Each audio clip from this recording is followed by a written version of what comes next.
Hi kids, it's me, Miss Booksy. Today's videos are super big and super small. They're all about things that are big and small. You know, like how the beanstalk from Jack and the Beanstalk is so ginormous, and how Thumbelina is so tiny. Or Drew and the Abominable Snowman. First up, we have Jack and the Beanstalk. Oh, this was so much fun. Remember how I was bouncing on the magical leaves up to the giant's house? That was so awesome. Hi kids, it's Cool School Story Time. Miss Booksy here. Is everybody ready? Yeah! You don't sound ready. I said, is everybody ready? Yeah! Great.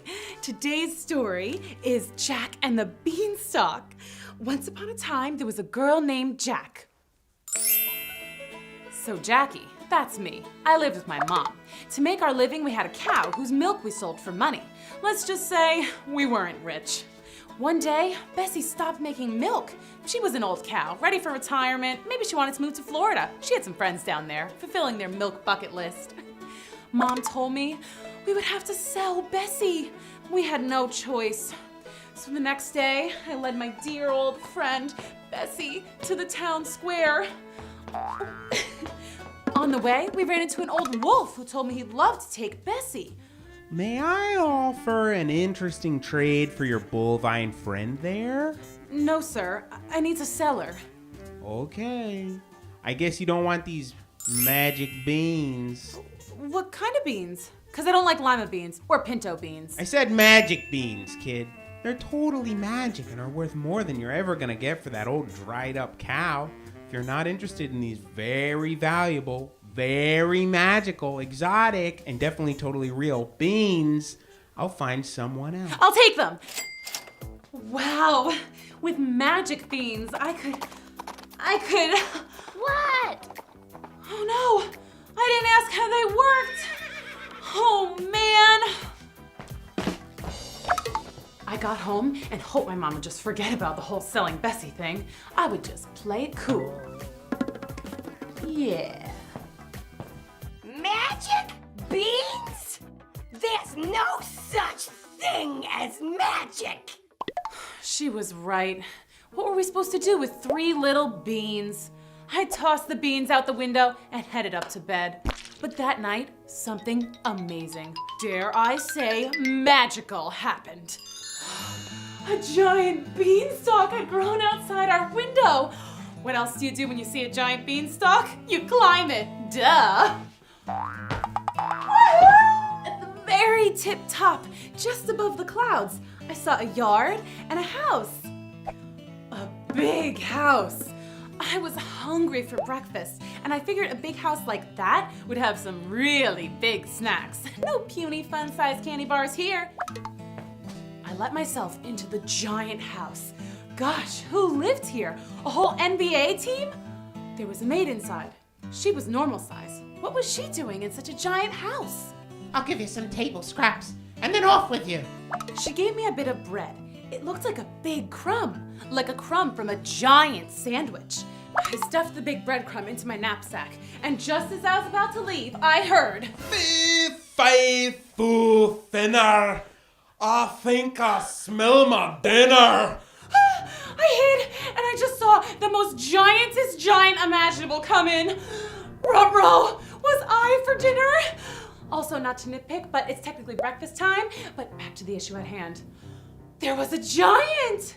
He started to count a bunch of gold coins. He must have had like 1,000,000, nay, a jillion. I waited until the giant got up to go to the bathroom to take a giant bath. I grabbed a sack of gold and hightailed it to the beanstalk. Listen, I know stealing is wrong, but I thought maybe it would be okay because he had so many coins. He wouldn't mind.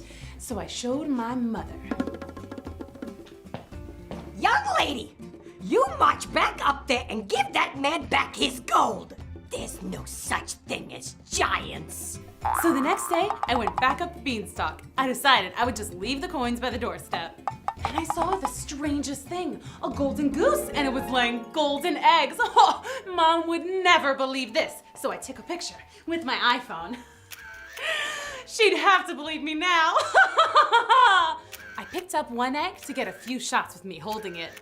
And then the goose started honking like a traffic jam.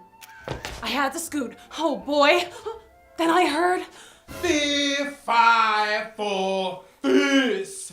Who the heck is bothering me goose? I had to get out of there. Why was I messing around on a giant's turf? I ran for it and skedaddled down the stalk. Unfortunately, I still had the egg. Oh, blarg. Mom saw it and told me to return it.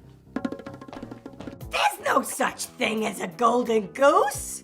That egg is just a decoration. I've seen one just like it at Macy's. But I had an iPhone photo. So up I went. I was going to just set down the egg and leave. Simple as that. But then I saw the coolest treasure ever. A golden guitar. It started playing by itself. Cool. Wait a second, I recognize this guitar. I had seen a TV news story about Professor Giants, a nice but strange inventor / scientist guy who lived in our town. He had made a golden guitar. It was a gift for the mayor. It was on the news because it had been stolen. Wait a second, I'm not a thief. The giant's the thief! I was just gonna leave and call the police, but the guitar started playing again, loud.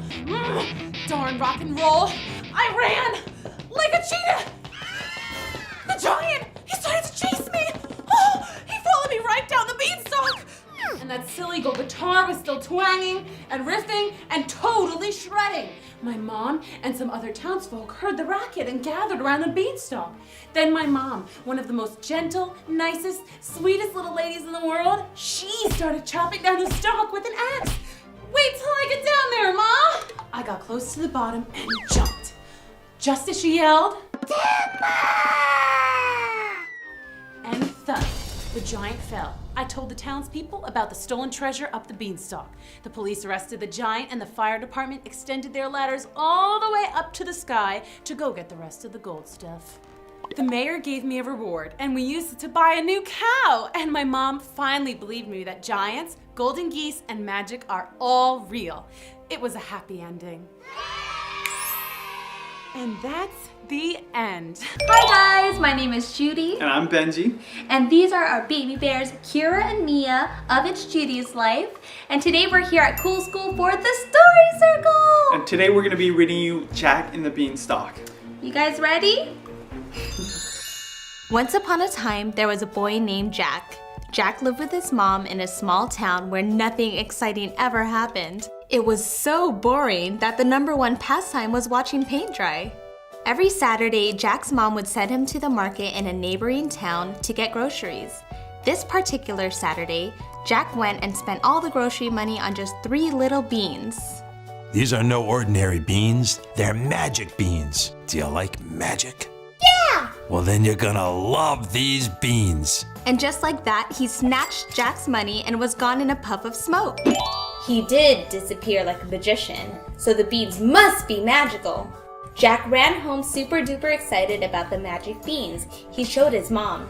She didn't believe in magic and she scolded Jack. Then she threw the beans right out the window. But good thing she did, because that night the beans grew into a giant beanstalk. It went all the way up to the sky. Just imagine if they had grown like that inside the house. That would have been messy. This was the first exciting thing that had ever happened in their town, so everybody came to look. But Jack was the only one brave enough to climb up to the top. When he reached the very tip top, he saw a whole new world where everything was huge. It was like a place for giants. He felt so small here. He was the same size as a mouse. It was a little scary being that small, but he had to go explore. Whoa! They had a giant TV? It was like a movie theater screen. Cool! Just then the floor started to rumble. Was it an earthquake?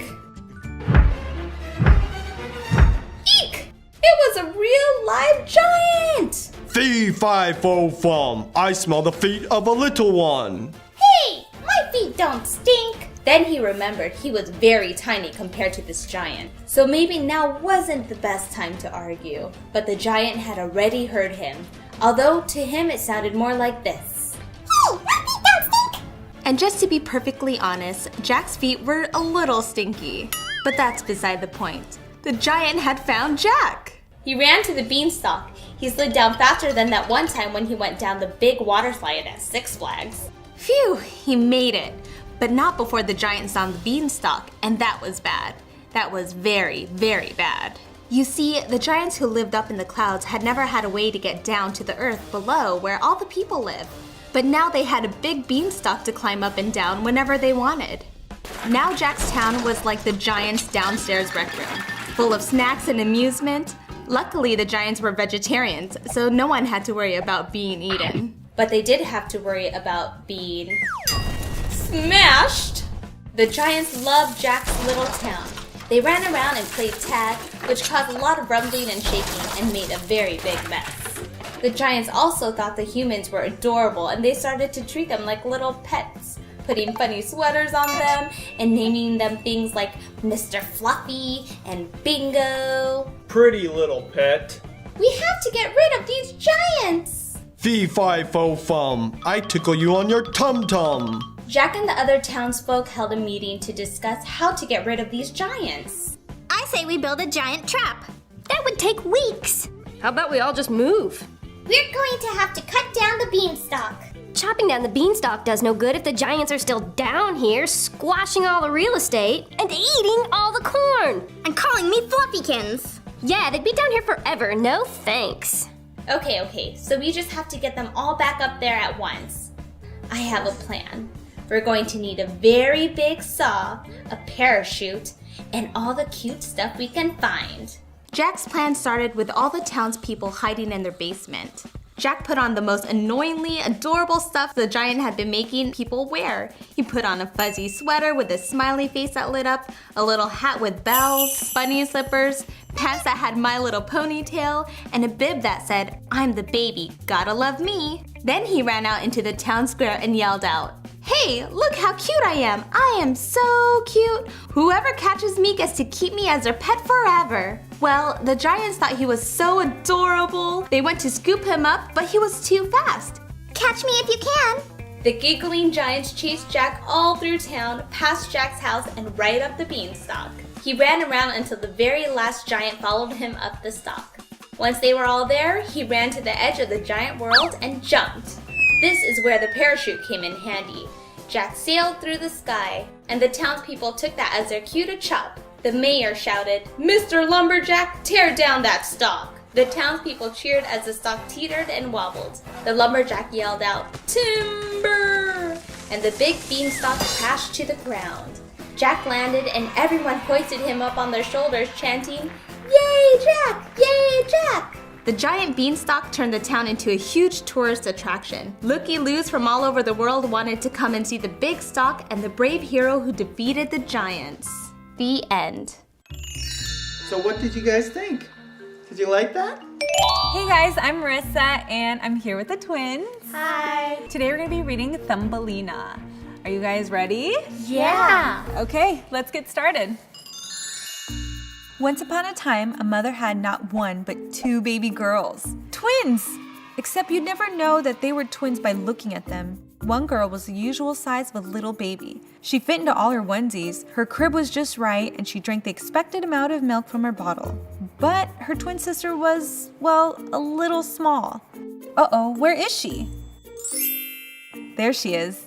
See? Her name was Thumbelina, and she was no bigger than your pinky nail. She wore a small snip of ribbon as a dress, and she slept in a walnut shell with a single rose petal as a blanket, and her favorite plaything was a Scotty dog piece from Monopoly. Despite their difference in size, she and her twin sister Maggie grew up to be just like two peas in a pod. Well, one regular pea and one super extra tiny one. Maggie loved Thumbelina tremendously and promised that she would always protect her. Thumbelina was so tiny, she would get lost all the time, and that could be so dangerous. One time she fell into a bag of marshmallows and her grandpa almost ate her. Eek! Sorry. But it probably would have been okay because he didn't have any teeth. Another time, Thumbelina had been riding safely in Maggie's pocket when Maggie forgot all about her, found a quarter on the ground, and just dropped it into her pocket, right onto Thumbelina. Hey, watch it! There was one adventure that was the wildest of all. One time Maggie brought Thumbelina along with her to walk their dog Narlo. Narlo was very well behaved, except when someone on a skateboard rode by. There was just something about skateboards that made him crazy. And wouldn't you know it, Right on cue, bad boy Dan Markowitz was barreling towards them on his skateboard. Narlo started running after Dan, barking and jumping. Thumbelina couldn't hold on and she went flying up into the air. She landed safely. On Dan's skateboard, they were whooshing along so fast she could barely hang on. Then he hit a bump and she went sailing through the air until she landed safely on the wing of a bird, a beautiful blue jay. She held on super tight and looked down at everything. The world looked so small from up there. It looked like it was just her size. The blue jay landed in his nest and Thumbelina hopped off. Mr. Blue Jay sure was surprised to see her. He told Thumbelina she was the prettiest bird he'd ever seen and asked if she could stay and be his wife. Thanks, but no thanks. I have to go find my sister. And before he could say anything, she jumped onto a squirrel's back and rode away. The squirrel jumped from tree to tree to tree. It was like being on a roller coaster. Finally, he stopped to gather some acorns and Thumbelina jumped off and yelled, Thanks for the ride. Hey, I didn't know you were there. I could use a squirrely girl like you to help me gather food for the winter. Will you stay with me? Ugh, no way. I don't even like acorns. Before he could say anything, she snapped a leaf off the tree and used it to parasol down to the ground. She landed right next to the family of field mice. The baby mice were so cute. They were singing a mouse song about cheese and peanut butter. I like peanut butter, I like cheese. Sometimes when you eat it fast, it'll make you sneeze. Thumbelina giggled and thought it was the sweetest thing she had ever heard. They asked Thumbelina if she could stay and help them find more cheese. Surely she had a good cheese connection. She patted them each on the head and said, You're so cute, but I gotta go. Maybe ask a cow. She looked all around for Maggie. How could she ever find her? She yelled, Maggie! But her voice was so tiny it sounded like this. Thumbelina! Thumbelina tried to call out again, but Maggie couldn't possibly hear her. The sound Thumbelina's shouts made were just too tiny and too high-pitched, just like a dog whistle, which is why Narlo's ears suddenly pricked up. Narlo could hear her. Narlo began to look for Thumbelina, sniffing and poking around in the grass, which frightened the baby field mice. She went that way.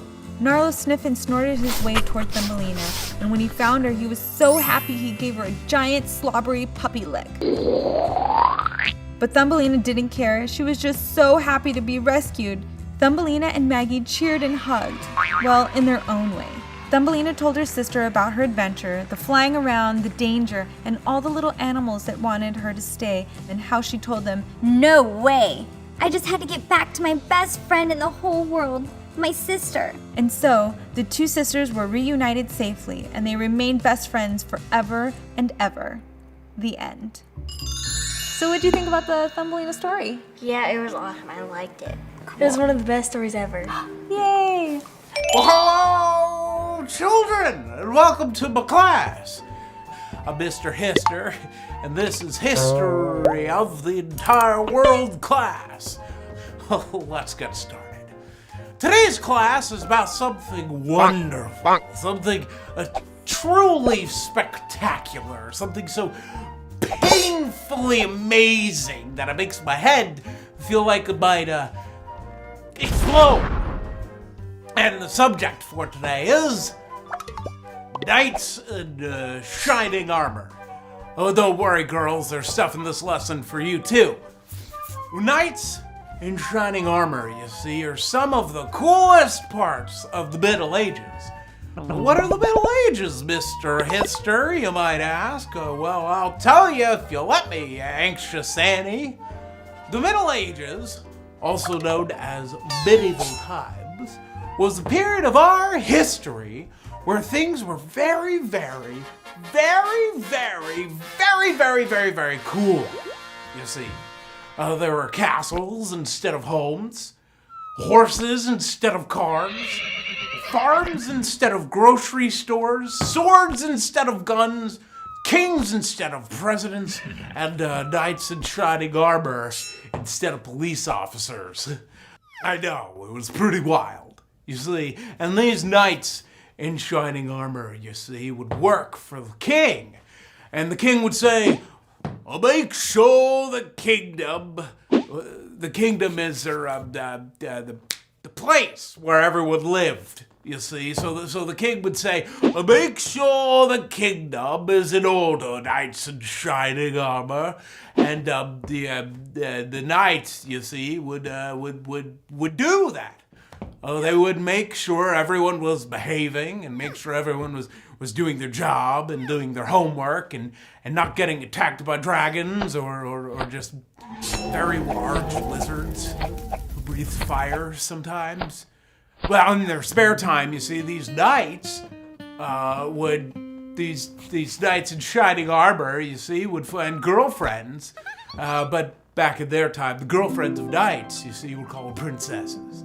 They were very beautiful, very, very, very, very, very, very, very, very good-looking girls.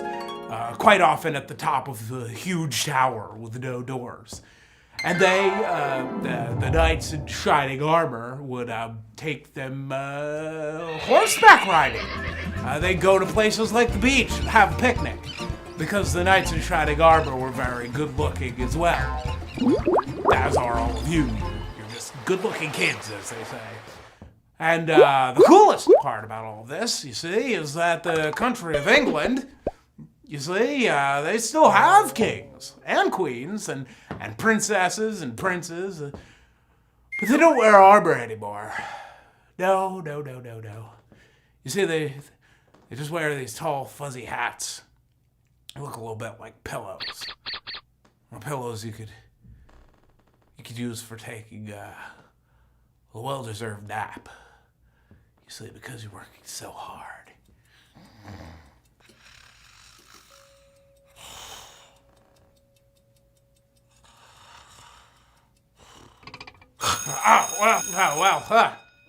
That's the bell. That's all the time we have today. So we'll see you next time.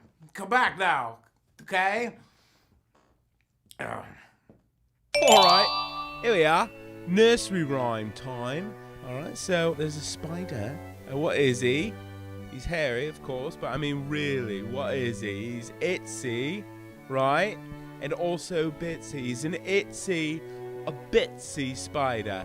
And he decides, oh, what? I need some exercise. I'm going to climb this spout. It's a water spout. So he's climbing, right? Getting those 8 little legs, a little worked up, feel that burn, right? And then what happens? Not a very good day, is it? Down comes the rain, all right? It washes the spider out. What happens after it rains, kids? The sun comes out, right? It dries up all the rain. And what happens? You have an idea? It climbs right up it again. Lesson, if you're small, don't give up. Keep climbing. You might get wiped out, but hey, it's life. All right. Sum it all up, okay? Itsy bitsy spider climbs up the water spout. Down comes the rain and washes the spider out.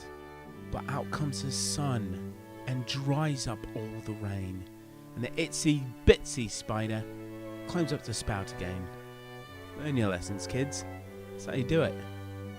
Hello, children, and welcome back to the history of the entire world class. Now let's get started. I'm very excited today because we get to talk about trees.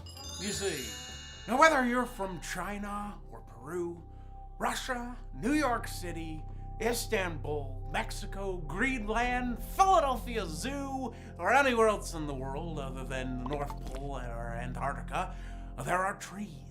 Now, why are we talking about trees, Mr. Hister, you might ask? What do trees, you see, have to do with history? Well, you see, a lot. There aren't many things in life that track their own history like us humans do. No. You see, monkeys don't have the brain for that. The birds, they just don't care. But trees, trees, you see. They keep track of every year they are alive. How? Well, that's what I'm getting to, you nosy Nathan. If you cut down a tree, which you really shouldn't do unless you plan to use that tree, you see. If one were to cut one down and climb up on top of it and look down at the stump of the tree. You see, that's what we call the leftover part of the tree that's stuck in the ground. When you take the tree part away and fly by helicopter to Rockefeller Center, if you look at that stump, you will see tons and tons of rings. And each and every single ring is a record of 1 year that tree has been alive. So inside a tree, you see, is the history of the tree. Like humans, trees grow as they get older. Only humans stop growing at some point, because otherwise some of us would just be gigantic and we wouldn't be able to fit inside of our homes or schools or doorways, and we would have to eat so much food that the world would might shrivel up into a deflated beach ball shape. Well, hey there, boys and girls. Crafty Carol here at Cool School with a brand new craft for you. Today, I am taking my inspiration from springtime, blue skies, and one of my all-time favorite creatures, the bee. We're gonna make a cute bee kite. And I'm going to use awesome little Maya the bee here as my model. All you need is a yellow piece of paper, some string, a stapler, some black paint or markers for your stripes, and whatever else you want to decorate your bee with. I've got some fuzzy yellow pipe cleaners and some googly eyes, so I'll also need some glue for that. And that's all you need. This is gonna be the easiest, flyingest, bumblebeeingest kite you ever made, I promise. Now, let's see, what time is it?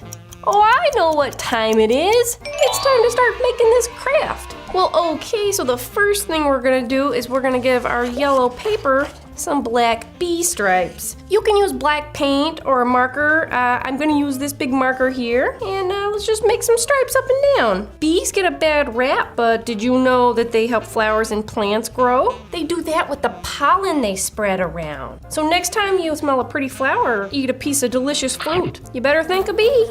Thanks, bees. Well, there we go. That's some pretty good looking bee stripes right there. So now what are we gonna do? We're just gonna flip it over, and we're gonna do the exact same thing on the other side. You are not gonna believe how easy this kite is gonna be to make. So the next thing you wanna do is just fold your paper over like this, and you're just gonna make a nice crease right here. Oh, I'm learning all about bees, how interesting. So the next thing I wanna do is add some antenna. There you go. So I'm just gonna take my pipe cleaners here and just put them right there in the front. And then I am gonna staple them in place. That's how easy it is to get your antenna in there. So the next thing you wanna do is just fold back. Don't fold it down all the way. Don't make a crease in it. You want it to be nice and loose right here. That's where it's gonna catch the wind. And then we're gonna do the exact same thing with the other side. And I'm just gonna staple that down. Now check that out. That's looking pretty good. We've almost got ourselves a kite here. So now we're gonna attach our string so our kite can fly up in the air. Kites need a string or else they just fly away. You never find them again. You know, Maya the bee is actually a perfect inspiration for our craft because kites fly way up in the sky and Maya flies through the meadow to meet new friends. So, you know, we're both flying. So I'm gonna take this little bit of string here, the same place where you stapled your ends together. And if you want some extra security there, you can tie a little knot, but I think we got it pretty strong here. And last thing I'm gonna do is I'm gonna add some googly eyes, and I'm gonna put the eyes right up here. Here we go again, just waiting for glue to dry. And let's add our finishing touch here, the last googly eye. I mean, not the last googly eye ever. That would make me so sad. Well, there you have it, boys and girls. We got ourselves a bee kite here. There's just one step left. We gotta see how she flies. And there you have it, a bee kite, perfect for a warm, breezy day. You might say I'm the queen bee of crafts. It's time for the adventures of Drew Pendus and his Mighty Pen Ultimate. After being covered in magic ink, Drew gained the superpower to draw anything that he imagines and save the day.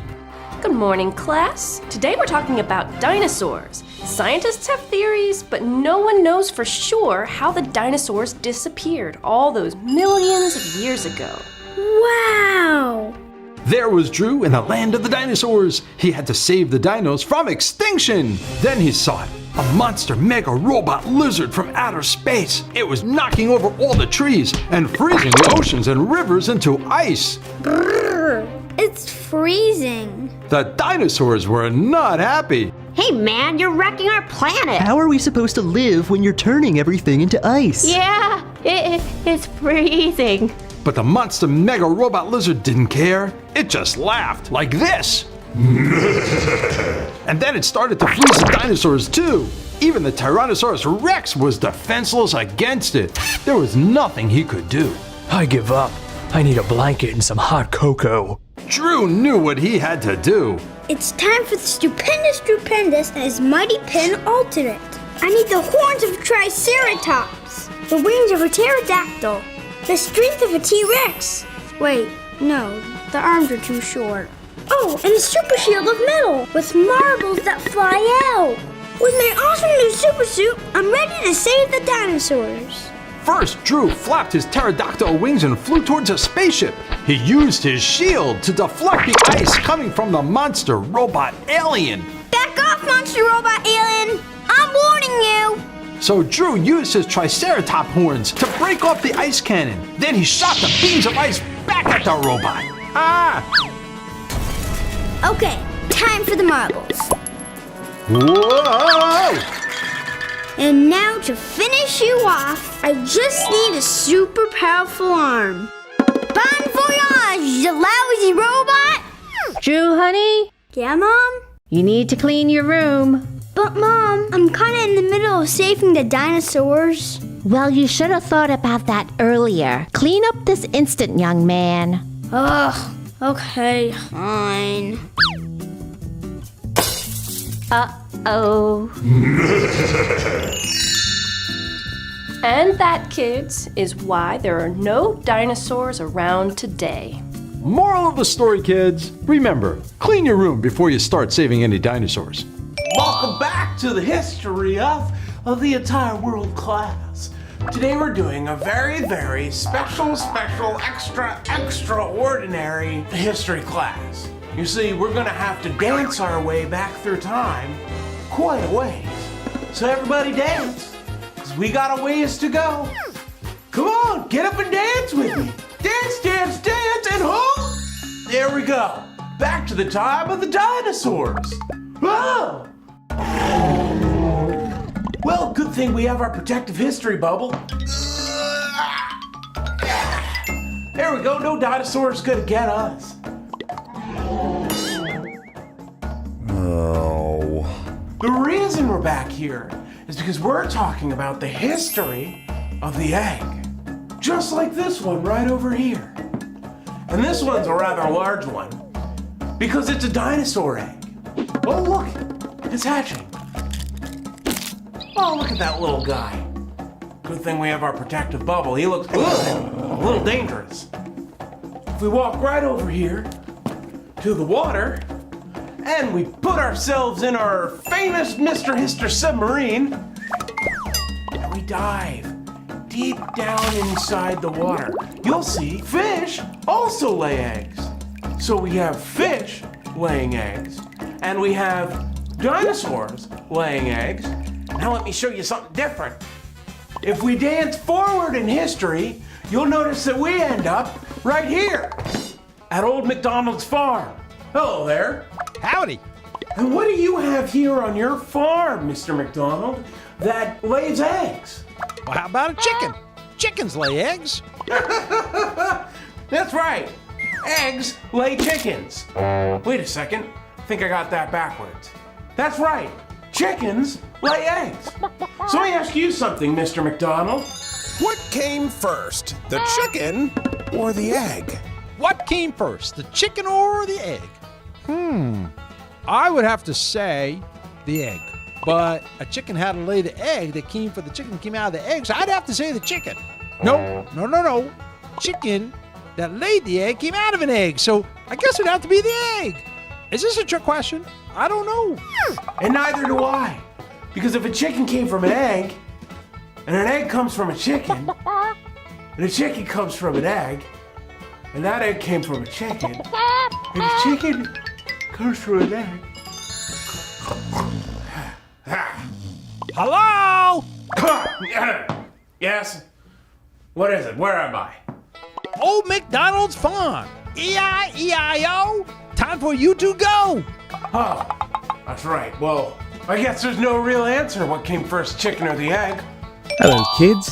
It's nursery rhyme time. Wow, it's the Itsy Bitsy Spider-Man. He's on patrol, looking for people who need help. First, he's visiting Humpty Dumpty. That's weird. He's usually sitting on this wall. Let's go see the old woman who lives in a shoe. Her shoe house is all boarded up. Mrs. Shoe, are you in there? Nothing. Mysterious day in nursery rhyme land. Let's check out Little Boy Blue. I don't see him. I can't find Humpty Dumpty. I can't find the old woman who lives in the shoe. I can't even find Little Boy Blue. Where is everyone? This is a very strange day indeed. Something must be wrong. My spidey senses are tingling. Wait! That haystack is shaking. Go away! It's just me, Itsy Bitsy Spider-Man. Oh, okay then. Little Boy Blue, what's going on here? Everyone in nursery rhyme land is missing. It's Peter. He's having a tantrum. Oh dear. What happened? Peter Pumpkin Eater had a wife and couldn't keep her. Yes, we know that part. When he came home, his wife was gone. And he got upset because he couldn't find her. And then he started flying around on a leaf, throwing pumpkins at everyone. Oh, is that what all this orange goo is? Yes! Yuck! Ah! Watch out! Here comes the pumpkin. Help! Somebody help! Look! It's the Itsy Bitsy Spider-Man. What have you done with my wife? How should I know? Whoa, close one. Looks like your crust is about to crumble. That's not even that funny. So then, Itsy Bitsy Spider-Man pointed past the goblin, Peter Pumpkin Eater, and said, "Hey, there's your wife right now." Peter looked over his shoulder, turned his back to the Itsy Bitsy Spider-Man, which gave Spidey just enough time to spin a web around his feet and string him up in a tree, safe and sound. Your pumpkin throwing days are over. And just then, from around the side of the tree, came Peter Pumpkin Eater's wife. See, I told you not to worry. Where have you been? I've been looking all over for you. I told you I was having a lunch with Bo Peep. I see you every Saturday. Oh yeah. Sum it all up in a rhyming fashion. Peter Pumpkin Eater had a wife and couldn't keep her. Peter's wife went missing one morning, leaving the pumpkin without a warning. His temper couldn't have risen faster, turning the land into a disaster, throwing pumpkins at friends and kin, until Itsy Bitsy Spider-Man came swooping in. He spun him up into a tree, just in time for his wife to see. So at the end of the day, Peter went back to being just a pumpkin eater. And Itsy Bitsy Spider-Man saved the day so all of nursery rhyme land could laugh and play. Get ready for a brand new adventure of Drew Pengus and his mighty penultimate. Today's adventure is Drew and the Abominable Snowman. Drew is at Cool School learning all about Mount Everest, the tallest mountain on Earth. As he listened, he doodled pictures of himself climbing to the top of the mountain, where he would yell stuff like, "Hey, I can see your bald spot!" and then listen for the echo. "I can see your bald spot!" And then ski all the way down, setting the world record for the fastest skiing ever. Then his teacher said, Mount Everest is home to many species of animals, even the endangered snow leopard. But it's also home to the mythical Yeti, aka the Abominable Snowman. The abominable snowman? Sounds dangerous. I bet that's what's eating all the snow leopards. That sounds like a job for... The stupendous. May I go to the restroom? Drew grabbed the bathroom keys and ran out. Okay, I'll need to fly to Nepal and then land on Everest. So I'll draw airplane wings onto my suit. And a jet engine. Oh, and a coat. It's gonna be cold. Drew was ready for blast off. He jetted out of school and halfway across the world to Mount Everest. Drew saw some hunters. Hey guys! Shh! Sorry, what you doing, hunting Yetis? Yeah, be quiet, kid. Oh cool, me too! I'm gonna save the baby snow leopards from these scary Yetis. Whatever, kid. Good luck. You too, see ya! Shh! Sorry. Drew trekked up the mountain looking for signs of a Yeti. He looked to the left, he looked to the right, he looked up, he looked down. Aha! Now I've got you, Mr. Yeti the Abominable Snowman. I need a giant net so I can capture him. A netty for the Yeti. With his net in hand, Drew followed the tracks. Hey, the footprints stop here. That must mean... Ah! Drew pulled himself together and cast his Yeti net. Gotcha! The hunters came running. Hey, good job, kid. You got him. Now we'll take him to our science lab so we can experiment on him. You mean to see why he's so mean and why he's always eating snow leopards? Yetis don't eat snow leopards, kid. They're not dangerous at all. They're like giant teddy bears. Drew thought fast. Being mean to animals is bad. Giant teddy bears are good. Drew looked at the Yeti. There was an abominably big snow tear rolling down his furry Yeti cheeks. The Yeti is not the bad guy. You're the bad guys. You probably hurt the baby snow leopards too. Yeah, we're actually evil mad scientists! Suddenly, Drew had a brand new mission. I'm the stupendous, and I'll save the Yeti. Drew pulled out his penultimate and began to draw. Get your hands off of us, kid. Yeah, let go. Stretchy arms, activate.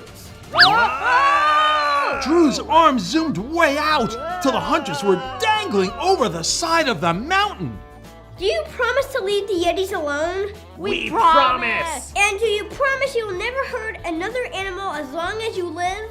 Yes! Call me sir. Yes, sir! Drew set them down at the base of the mountain. I can see your bald spot. Stretchy arms, deactivate. Drew helped the captured Yeti out of his net. The Yeti grabbed Drew and gave him an abominably huge snow hug. Oh no, more hunters? The Yeti shook his head and smiled. It was his Yeti family. There was Mom Yeti and 3 little Yeti kids. And to top it off, they had a pet baby snow leopard. Take care of the other animals up here. Okay, guys? I gotta get back to school. I was supposed to be in the bathroom this whole time. Drew flew back to cool school. Sorry. Finally, I've been waiting forever. The end. And the moral of the story is, don't believe everything you hear about Yetis, and try not to take too long in the bathroom. Someone might be waiting. My project is all about dragons.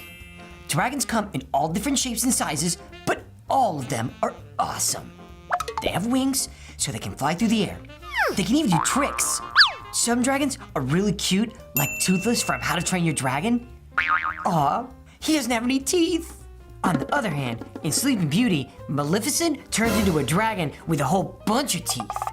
It's probably tougher to use a toothbrush. Some dragons breathe fire. They do this to protect their gold or because they just ate a bunch of spicy chicken wings. Why does he even need all that gold? To buy more spicy chicken wings? Other dragons breathe ice.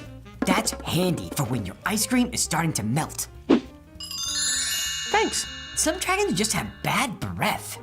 That's the scariest breath of all. Maybe he needs to brush his teeth too. There are dragons that are big enough for you to ride on.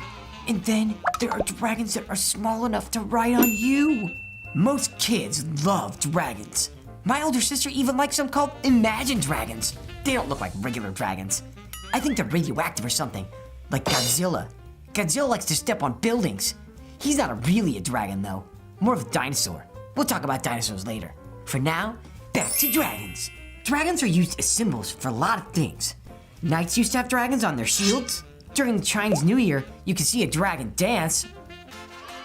No, not that kind of dragon dance. That's better. Some dragons are magic, but some are not. This list is starting to drag on. So in conclusion, dragons live in castles and lighthouses, up on mountains and down in caves.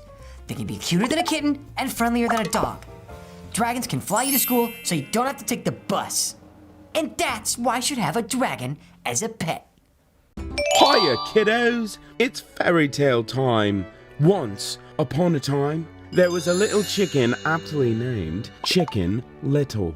'Cause, as previously discussed, she was a little chicken. Chicken Little was a wee little hen who was known around the kingdom for her good advice. All the animals would come to her with their problems. Gus Van Goose would ask Chicken Little about his stories when he couldn't come up with a good ending. How about they all lived happily ever after? Is that good? Yes, my good goose. That's a good ending. Lily Lizardson would ask Chicken Little about sunbathing and proper precautions to avoid sun damage. This will help. Oh my gosh, Chicken Little, thanks so much. And Turtle Thompson would ask Chicken Little for help when he couldn't think of a rhyme for his raps. Change the color of his head to red. Nothing really rhymes with orange. Oh, that's brilliant. Thanks, Chicken Little.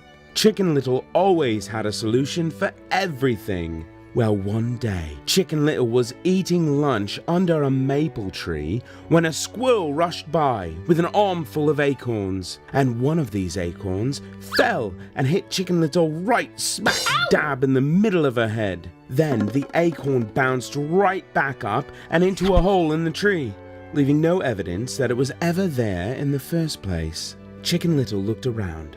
She looked up. She looked down, she looked all around, and she couldn't put her finger on what hit her in the head.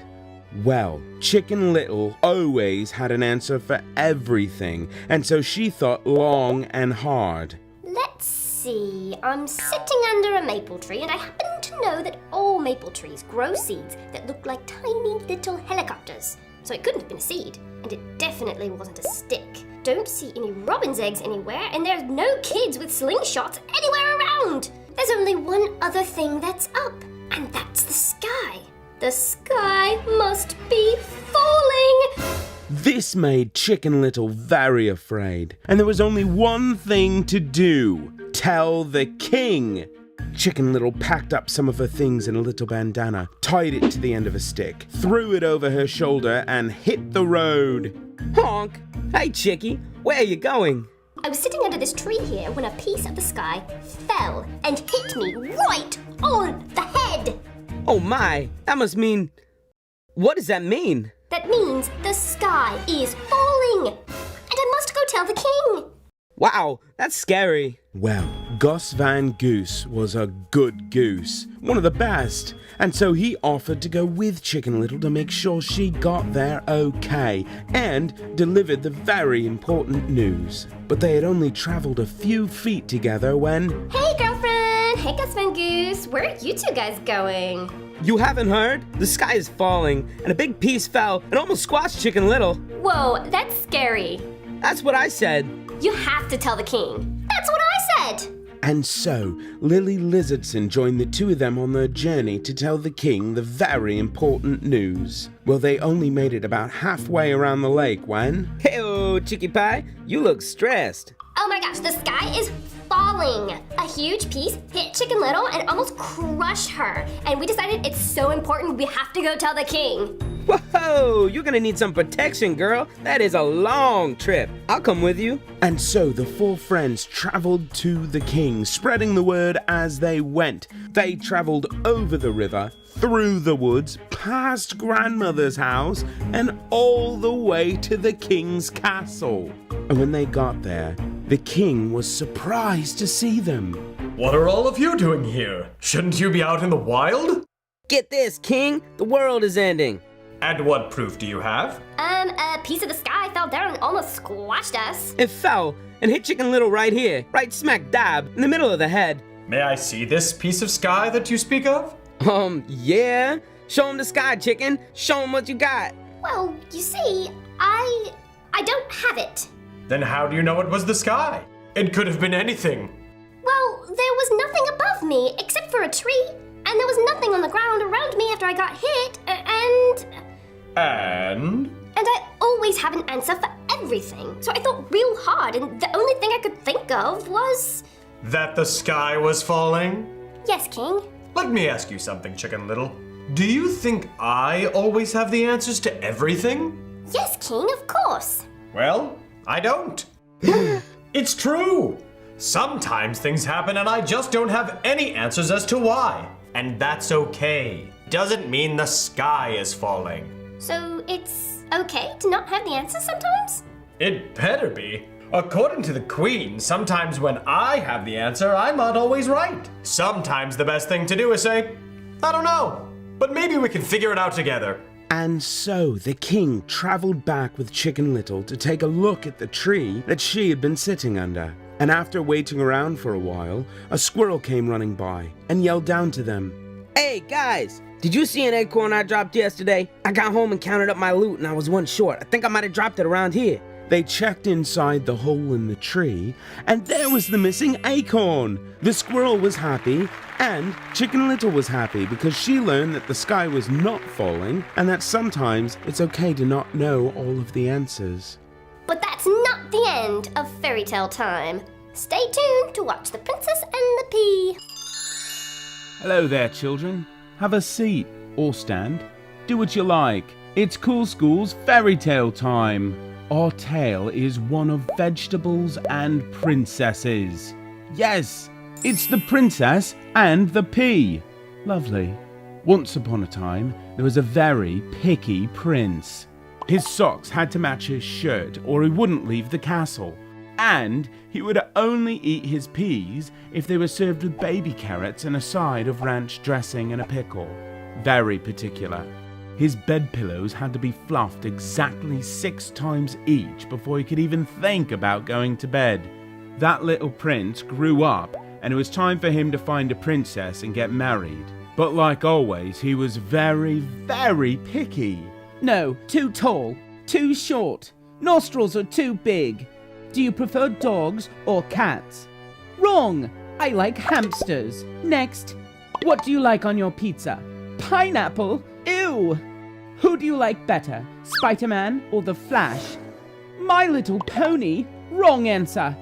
Can you rub your tummy and pat your head at the same time? Next! Who does he think he is, a prince?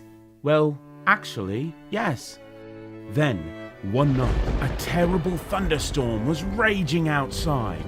A girl who said she was a princess but was late because of the rainstorm and a shoe falling off in a puddle and her getting a blister on a big toe.